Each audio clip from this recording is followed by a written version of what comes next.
I was looking around through some of my videos, and I didn't realize, well, I probably did it one time, but I forgot about it. One of my more popular drug videos was called something like My Days as a Cocaine Dealer. I need to go back and watch that and see what the fuck I said, because I made that a long time ago. But yeah, I was going to add to that something. I don't even know if it was already there, but I'm going to remake it, because maybe not in this one sitting, because actually it's quite a long video if I were to go into a lot of detail.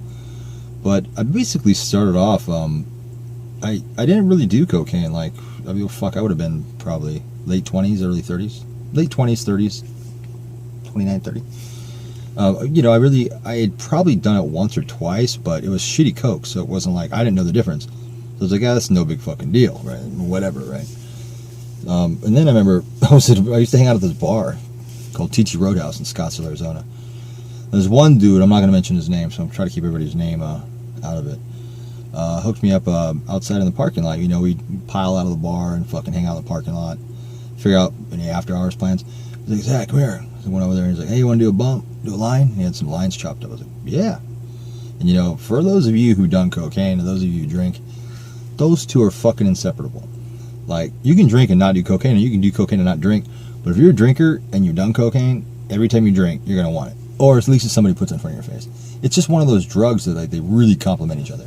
In fact, my brother, older brother, and I had a joke. We'd say we'd spend $40 getting drunk and $40 getting sober, because cocaine's an upper stimulant. So be drunk, and don't get me wrong, you're still fucking drunk, but you don't feel drunk anymore. You like wake your ass right up, and all of a sudden you're fucking Superman, and even scarier because you're a drunk Superman. But yeah, so he gave me a line. I was like, whoa, because it was like decent cocaine. It was the first time I'd done it. I was like, whoa, that's fucking amazing. You know, and from there on, it was like, fuck. You know, I almost wish he never gave me that line, because I spent thousands of dollars and almost got arrested several times. Probably did a lot of stupid shit under the influence. But anyway, I started working at this restaurant. Fuck, I better not say that name either. Fuck, can't say anything anymore. We're at this restaurant in Scottsdale as a server and a bar back. And a lot of Mexicans work there. I mean, it's you know, it's a restaurant in Phoenix, Arizona. There's always going to be a lot of Mexicans there. Anyway, you know, became friends with them being a server and whatnot, you know, and, you know, whatever, you know, it's just, anyway, they used to pass around a lot of cocaine, and, like, you know, I kind of knew what was up, but didn't really say anything, so I was kind of new, so I got pulled over to the side by this head server guy. We'll just call him Jorge, right, because that's a generic enough name. Anyway, yeah, you know, he's like, hey, I'm going to cut you on this, but you got to keep it low Q. If you start fucking up, you know, that's it. So anyway, we started passing around coke, you know, and, you know, me and a couple other servers would do it, like, almost every day, at least every day that we worked. Me was just always there, and, you know, I fucking got addicted to it. It was like I would Jones for it. I wake up for it, like, you know, needing a fucking cigarette or a cup of coffee when you wake up. It wasn't quite that bad at, you know, first thing of the day, but it got to the point where I started to build a habit, you know, and I was actually, you know, I was looking forward to doing it all the time, and I did it every day. Well, eventually, these Mexicans got tired of me, like, running it for me, you know, because, you know, I was asking for it every fucking day. And so finally, we went to this club one night. It was this Mexican dance club. I went with them, and the head guy pulled me aside and was like, hey, and he says, come in the bathroom. I went to the bathroom, and there's this other Mexican dude in there. He's like, and he introduced me. He's like, you know, talking in Spanish. I can kind of understand Spanish, but only if you talk slow. If I'm drunk, though, and I'm just not paying attention. But anyway, so he introduced me to the dude. We'll call this guy Fernando. And he introduced me to Fernando, and Fernando, you know, he's kind of quiet. He didn't speak a lot of English, so I think he was a little uncomfortable. And I'm like the only white guy in there, so that's, you know, out of like 100 Mexican people. So I kind of, maybe he's uncomfortable too. And we're in the bathroom. So basically, he pulls me in the bathroom and basically just says, tells the guy, like, hey, it's my friend Zach, and blah, blah, blah. You know, he's going to be going to you directly from now on. I'm tired of fucking, you know, running his shit. And he picks up for a lot of other people too, so, you know, he's a good guy, I can trust him, blah, blah, blah. So I started going to this dude's house, right, who was on the same block. In Phoenix, there's a block, well, Scottsdale, I'm sure there's many, but this one particular area where I lived in is Scottsdale, which is a fairly nice area. I lived in South Scottsdale, which is kind of the shittier part of Scottsdale, but it's still nicer than a lot of parts of town. Anyway, so this one street, though, we call it the Bavario. It's just one street. It was like a quarter-mile strip, and nothing but apartment complex. Like the little, like, not two-story, but the flat ones, you know, and there's like, I don't know, maybe like a dozen units, little blocks. Anyway, it was nothing but Mexican people. Like, not a single white person, or black person, or Asian person lived there. Nope, just all Mexican. And so it was kind of weird for me to be walking down there, right? Because it was a dead end. So it's not like you're just cutting through. Like, you go down there at the end of the fucking street, it's a cul-de-sac, right? You go back. Well, I started going down there, I usually drove, sometimes I walked, but there's a bar across the street. So I often, once I, started hanging out with these dudes, we became friends, right? Because they thought I was cool as a white guy, they taught me a lot of Spanish, and I kind of taught me what was going on, because at first it was sketchy when I started going down there by myself, because, being the only white guy. Well, it didn't matter if it was day or night. Obviously I was more comfortable in the day, but at night, it's like there were these guys that would whistle, Mexican guys. They stood on the corner, and they're probably drug dealers, right? Or whatever, right? And they would stand on the corner, and they had these bird calls, and they'd like a bird, like little, I can't whistle, otherwise I would, but they'd do these like little tones, beep, beep, beep, whistles, and that was telling people around, like, hey, there's somebody coming. And I noticed there's a distinct whistle between somebody's coming and there's a white person coming, because I was kind of like deciphered it. Because I was the only one that heard that whistle as a certain tone, a white person was coming. And anyway, the drug dealers were cool. Like, eventually I got introduced to the whistlers, so that they knew that it was me, and they knew not to jump me or fuck with me, because even though they knew I had money on me, because obviously I'm going down there to buy drugs, or if I'm coming out, they knew I had drugs on me. So either way, I was a target, but they were cool and told not to fuck with me.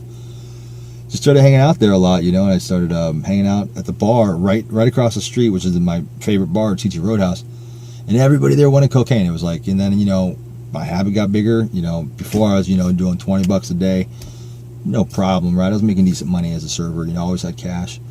Then my habit got bigger, and then it got too big to where I was doing too much, where I had to start selling it, to other people, not just myself and people that I hooked up, like at work. And went from there to the bar. And when I got to the bar, fuck, that's a whole nother shenanigans. Selling cocaine is, any drug, but especially addictive drugs like cocaine or meth or heroin, anything like that, or pills, anything that has an addictive thing to it, you're going to run into clientele that are not desirable, because people are addicted to it and they want it, but they don't have any money. So they come up with very creative ways, including robbing you if they can. Not always, but you'll run into other people.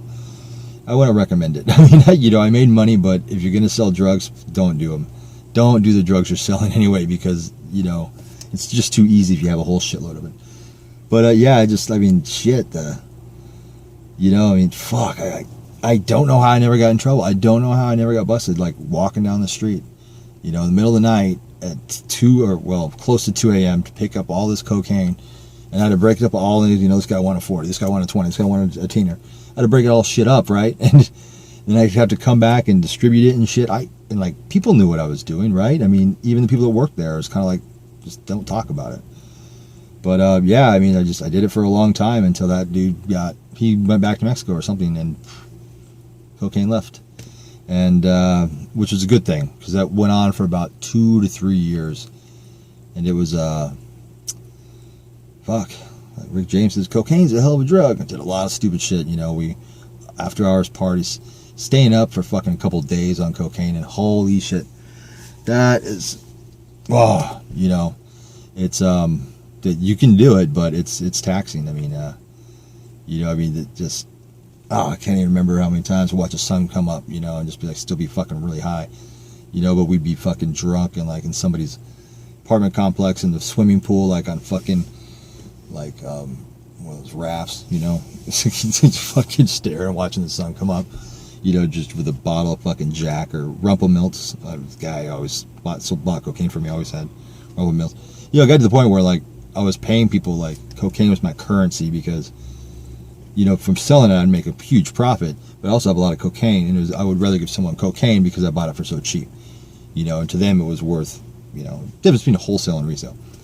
I had a lawyer who defended me, and he loved the cocaine too. I wouldn't say he was strung out on it, but he definitely, he was my lawyer. And this guy wasn't just a lawyer; he was a well-known lawyer, and he was an expensive lawyer, fairly famous. And so I was just discreet with him, and like he'd represent me for free on I never got busted with cocaine, but for petty shit, driving on a suspended license, shit like that.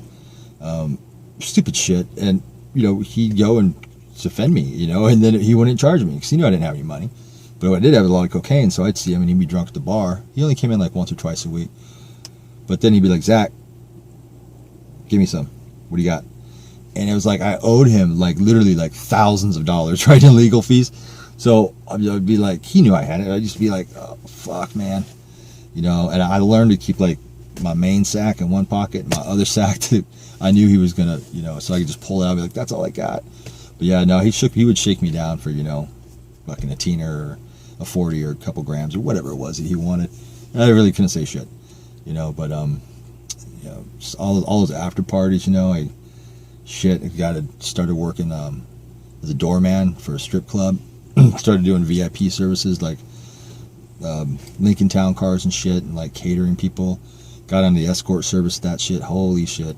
This video is getting really long, but yeah, I'll start to make stories about that. I mean, that whole experience, being like private bodyguards, carrying a gun, selling cocaine, fucking all these shady escorts, you know, prostitutes, blah, blah, blah, driving them all over the fucking city, giving them fucking drugs, you know, fucking picking up businessmen who are paying me like $100 an hour to be like their personal bodyguard, and they want cocaine, they want fucking prostitutes. All that was intertied in together, right? And I'm the guy. And then I got tipped on this up front by those guys, and the chicks gave me a percentage of, you know, if they were flipping tricks or whatever. I mean, it was a really chaotic time, and I don't know how I never got in trouble. I mean, I did get in a little trouble, but not really related to what I could have gotten into. It was amazing. I'll try to reflect on some of those stories. But yeah, that's didn't really go anywhere, but it was a long story.